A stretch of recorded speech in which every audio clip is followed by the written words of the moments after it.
Hey, what's up guys, and welcome back to Red 5 Reviews. Hope y'all are doing well and hope y'all are having a great start to the year 2023. Now, after some personal setbacks, I'm finally finishing my reviews for the Dark Lord trilogy with none other than Dark Lord, The Rise of Darth Vader, written by New York Times bestselling author James Luceno. Now, this book is known as the must-read sequel to Revenge of the Sith, and it was originally published in 2005 in hardcover form.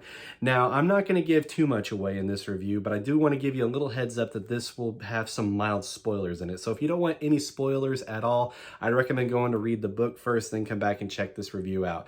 But with that said, guys, let's get started.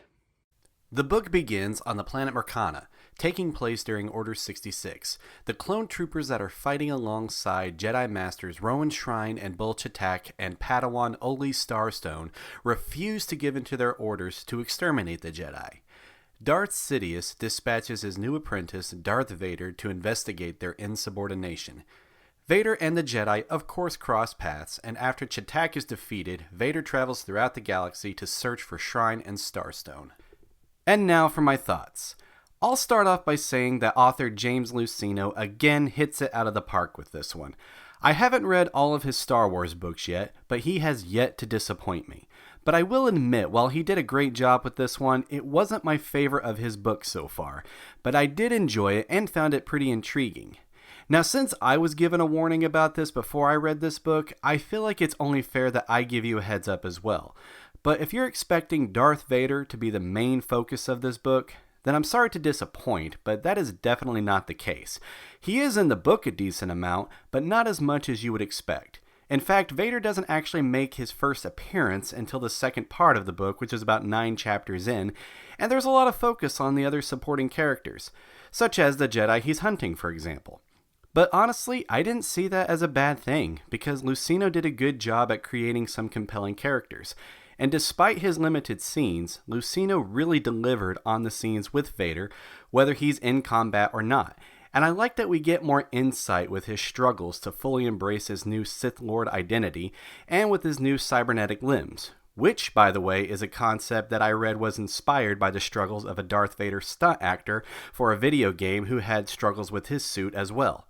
While we know how powerful and menacing Vader eventually turns out, it is very interesting to read on how much of a process that was for him starting out.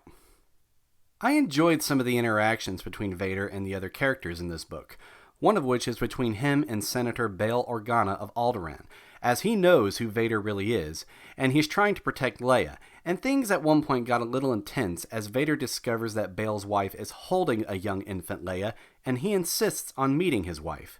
Of course, we know that Vader doesn't discover the truth about Leia until Return of the Jedi, but it was still compelling nonetheless. Probably one of my favorites, and again, mild spoiler, is an interaction between Vader and Shrine during their duel near the end. Shrine senses the future and tells Vader that no matter what he does, the Force will live on.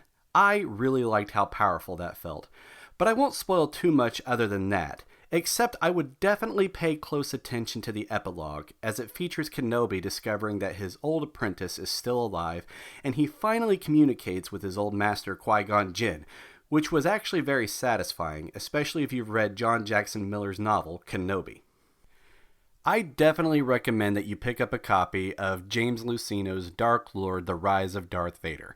Again, while he's not the main focus of the book, it's still a very great read nonetheless, and there's several familiar faces that make an appearance in this book.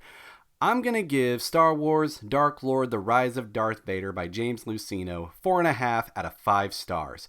And on that note, that's exactly what I'm going to give the Dark Lord trilogy as a whole as well, 4.5 out of 5 stars. Thanks so much, everyone. I hope that you enjoyed the review, and please feel free to comment your thoughts on this book or the Dark Lord trilogy down in the comments below if you've read them.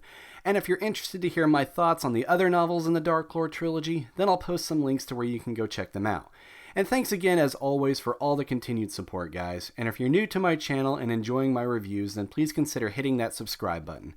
Now, before I go, I just wanted to give a quick shout out to Noah of Quality Autism. Recently, Noah wrote a Star Wars Chronology book that you could purchase online. I definitely recommend that you guys go check that out. I will post a link to that down in the description below. Thanks as always, guys. Be sure to stay tuned for my new book haul video coming later this week. But until then, this is Red 5, standing by.